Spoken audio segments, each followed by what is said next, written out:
September 12th, Daily Devotional from the Heart by Ellen G. White. The Call of Gideon. So Israel was greatly impoverished because of the Midianites, and the children of Israel cried out to the Lord. Judges chapter 6, verse 6. Alas, that in the history of God's chosen people, the sorrowful story of apostasy and its punishment must be so oft repeated. Because of their sins, the protecting hand of God was withdrawn from Israel, and they were left to the mercies of their enemies.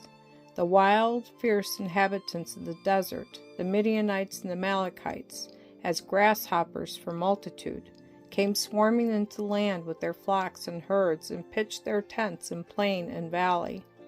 They came as soon as the harvest began to ripen, and remained until the last fruits of the earth had been gathered. They stripped the fields of their increase, and robbed and maltreated the inhabitants, and then returned to the deserts.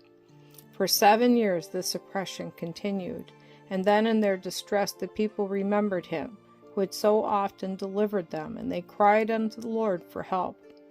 Their prayers were heard, and again the Lord sent forth the man of his choice to act as a deliverer for Israel. The one thus selected was Gideon, of the tribe of Manasseh. It was only with the greatest difficulty that the Hebrews could secrete sufficient food to save them from actual starvation. Gideon had, however, retained possession of a small quantity of wheat, and fearing to beat it out in the threshing floor, he had taken it to the vineyard near the winepress. The time of ripe grapes being far off, the attention of the Midianites would not be directed to that place. Gideon almost despaired of inspiring the people with faith or courage, but he knew that the Lord would work mightily for Israel as he had done in the past. While Gideon's mind was absorbed in meditations like these, suddenly an angel of the Lord appeared to him and addressed him with the words, "The Lord is with thee, thou mighty man of valor."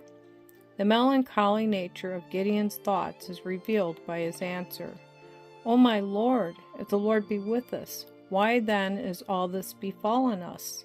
With a sense of his own unfitness for so important a work, Gideon exclaimed, "O my Lord, wherewith shall I save Israel? Behold, my family is poor in Manasseh, and I am the least in my father's house."